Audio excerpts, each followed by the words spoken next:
Maintenant, nous allons aborder la deuxième séance du cours qui concerne le réchauffement climatique et la menace d'aridité. Pour le réchauffement climatique, nous allons commencer par les causes du réchauffement.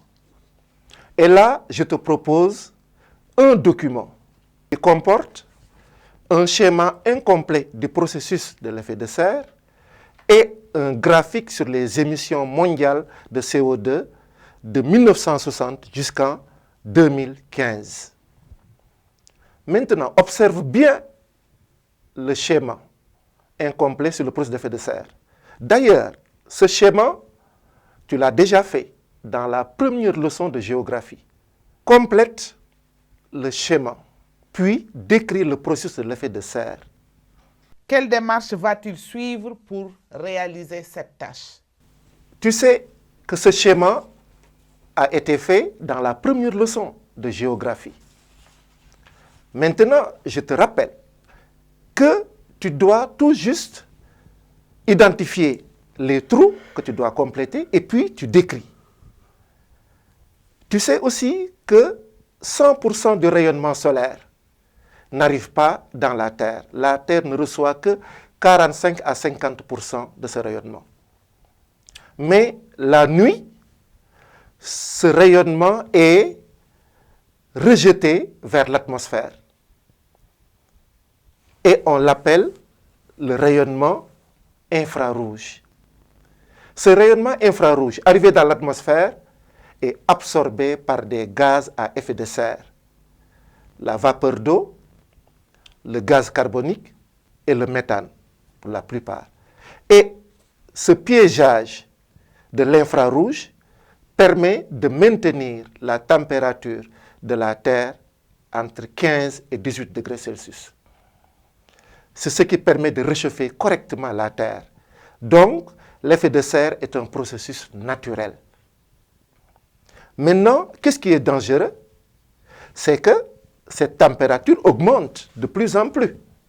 Maintenant, pour comprendre les causes de ce réchauffement additionnel, tu vas maintenant observer le graphique. Maintenant, commente le graphique sur l'évolution des émissions de CO2 dans le monde entre 1960 et 2015. Quelle démarche va-t-il suivre pour commenter le graphique? Pour commenter le graphique, il y a deux étapes. La première, c'est la description. La deuxième, c'est l'explication. Maintenant, on va commencer par la description. Observe bien le graphique. En 1960, les émissions mondiales de CO2 dans le monde étaient estimées à 9,1 milliards de tonnes. Mais 55 ans après, en 2015, ces émissions ont atteint 34,7 milliards de tonnes. Ça fait 4 fois plus que 1960. Maintenant, pour expliquer cette ascendance, il faut aller vers les causes de ces émissions de gaz à effet de serre. Alors, pour les causes, vous savez déjà, dans la partie précédente, que ce sont les activités économiques, les activités humaines, qui sont à l'origine, n'est-ce pas, de ces rejets de gaz carbonique dans l'atmosphère. Maintenant, quelle est la première émettrice de gaz à effet de serre? C'est la consommation de combustions fossiles. Ces combustions fossiles, c'est d'abord le pétrole, le charbon, mais surtout aussi le gaz naturel, qui sont utilisés dans les activités industrielles, dans les activités agricoles, dans le transport et dans le bâtiment. L'ensemble de ces utilisations dégagent du gaz carbonique dans l'atmosphère. Ces gaz, qu'on appelle gaz à effet de serre, viennent renforcer l'effet de serre naturel. ce qu'on appelle l'effet de serre additionnel. Et c'est cette augmentation de l'effet de serre qui est à l'origine du réchauffement climatique. Que peut-on retenir des causes du réchauffement climatique globalement? Nous pouvons retenir que l'effet de serre est un processus naturel de réchauffement de l'atmosphère. Il est dû aux gaz à effet de serre contenus dans l'atmosphère, à savoir la vapeur d'eau, le dioxyde de carbone et le méthane. Cependant, c'est l'effet de serre additionnel d'origine anthropique qui entraîne une augmentation de la température. La combustion des carbones fossiles liés au développement économique, aux activités humaines et aux besoins de consommation rejette des gaz à effet de serre en grande quantité dans l'atmosphère. C'est ce qu'on appelle l'effet de serre anthropique. Seule la moitié est recyclée par la nature. L'autre moitié reste dans l'atmosphère et devient responsable du réchauffement climatique. Après les causes, nous allons aborder les conséquences. Et je te propose le document suivant, que tu vas lire à haute voix. Sans rupture aucune avec la tendance actuelle, le réchauffement pourrait atteindre plus de 4 degrés Celsius à la fin du siècle par rapport à l'ère pré-industrielle, selon le GIEC. Ce qui porterait à un niveau insoutenable des phénomènes déjà observables. Multiplication des événements extrêmes, canicules, précipitations violentes, contraste accru entre zones arides et zones humides, élévation du niveau de la mer. Ce dernier pourrait grimper de 60 cm d'ici à 2100, soit 2 fois plus que dans les évaluations précédentes, la fonte des glaciers étant beaucoup plus rapide que prévu. Alors, première consigne, identifie en soulignant en rouge dans le texte les conséquences liées au réchauffement climatique. Alors, en lisant le texte tout à l'heure, tu as pu repérer les conséquences. Multiplication des événements extrêmes, comme les canicules, les précipitations violentes, contraste accru entre zones arides et zones humides, élévation du niveau de la mer par la fonte des glaciers. Maintenant, en deuxième consigne, explique 2 dangers que pourrait provoquer le relèvement du niveau de la mer. Alors, ces dangers sont perceptibles d'abord ici au Sénégal, où certains phénomènes se déroulent actuellement. Dans la ville de Saint-Louis, avec une forte érosion côtière, au niveau de Rufisque, où, à certaines périodes de l'année, la mer envahit les habitations. Mais au niveau global, on remarque aussi, n'est-ce pas, des migrations climatiques, des populations qui quittent le lieu de résidence pour des causes liées à la sécheresse, liées aux inondations ou bien liées à d'autres catastrophes naturelles.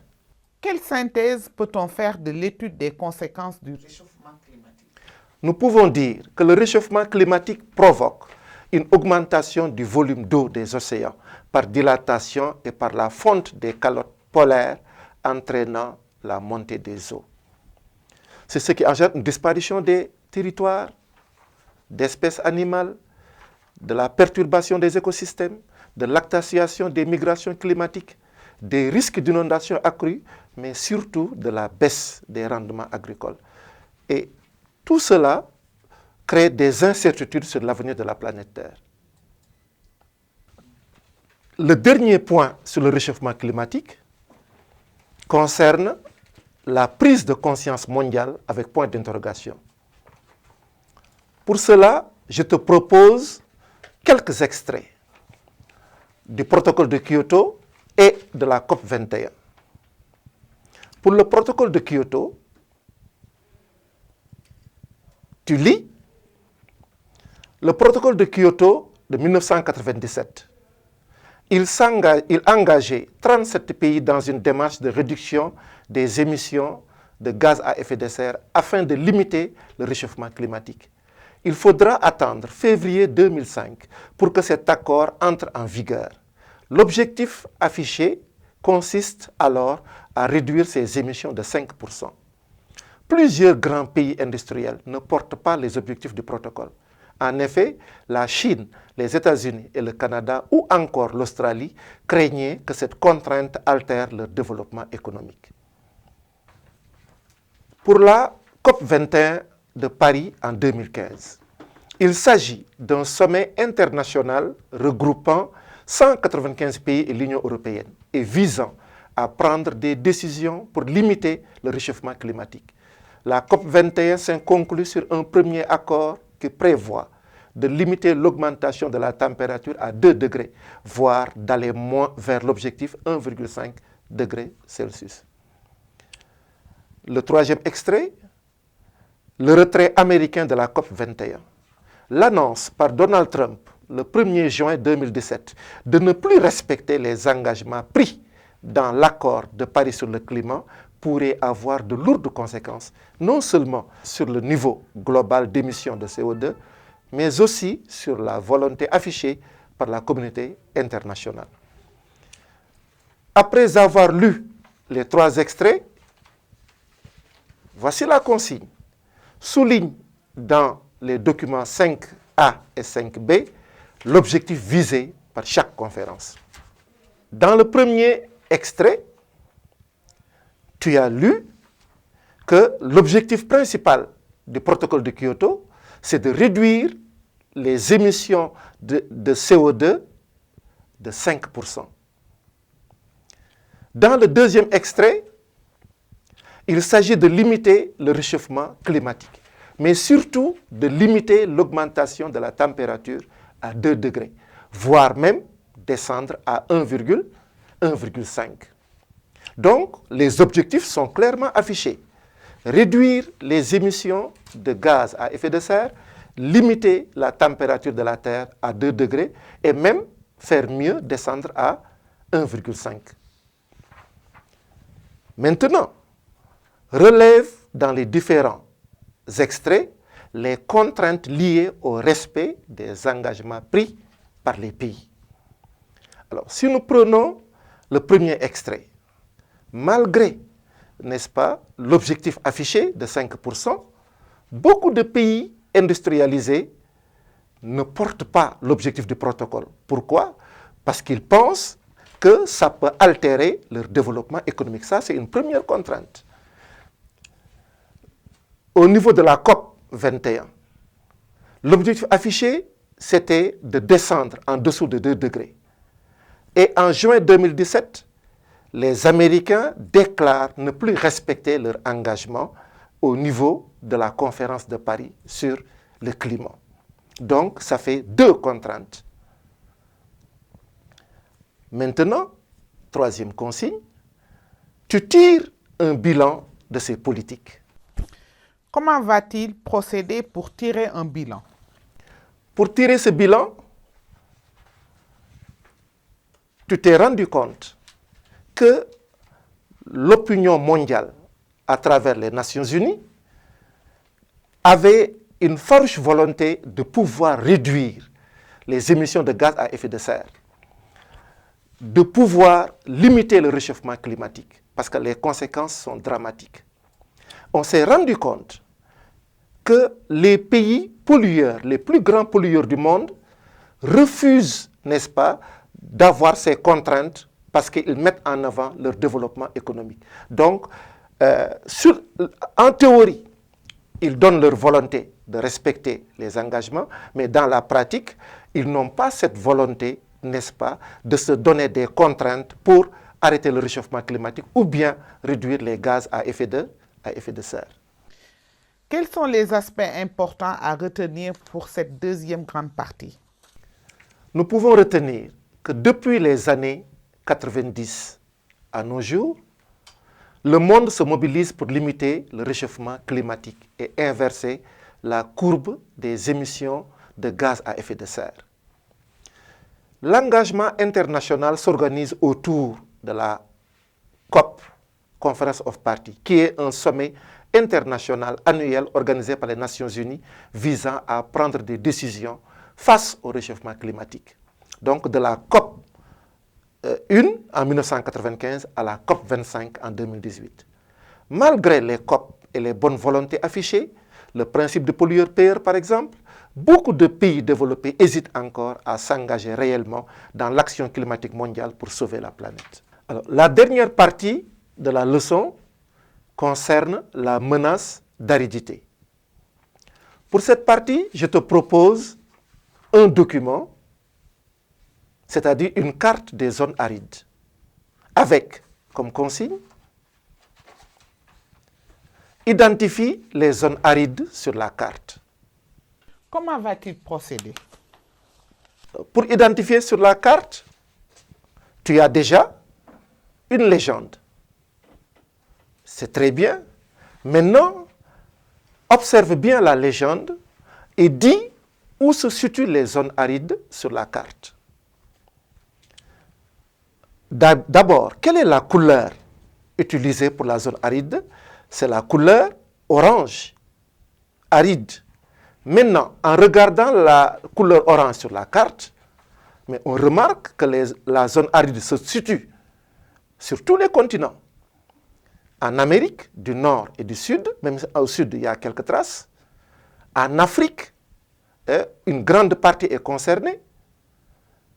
Ensuite, au niveau de l'Asie, mais dans la partie proche et Moyen-Orient, et centrale aussi, mais au niveau aussi de l'Océanie, dont la zone aride la plus marquée se trouve en Australie. Donc, ces zones arides qui sont marquées sur la carte sont souvent d'origine naturelle. Mais c'est l'accentuation des zones arides par l'effet anthropique qui pose problème. Et là, dans la deuxième consigne, cite deux menaces d'aridité et leurs conséquences sur la planète Terre. Là, tu sais que l'aridité est un phénomène naturel. Mais c'est l'action de l'homme qui amplifie cette aridité par l'exploitation des ressources ou la surexploitation des ressources en eau ou des ressources végétales. Maintenant, quel danger cette amplification peut-elle avoir sur la planète Terre? L'amplification de l'aridité a plusieurs conséquences, parmi lesquelles nous pouvons citer la rareté des ressources en eau, la vulnérabilité de la population, mais surtout le manque d'opportunités économiques dans ces zones. Quelle synthèse peut-on faire par rapport à cette troisième partie? Alors, nous pouvons dire que l'aridité, comme une traduction des conditions climatiques caractérisées par une faiblesse des précipitations moyennes annuelles et par un fort déficit de celles-ci avec des températures extrêmes. Les causes sont naturelles, mais aussi anthropiques, avec la surexploitation des ressources en eau et des ressources végétales. Les conséquences sont dramatiques. Rareté de l'eau, de la faune, de la flore et pauvreté des sols. Absence de sécurité alimentaire et d'opportunités économiques, mais surtout des populations très vulnérables. Quelle conclusion peut-on tirer de tout cela?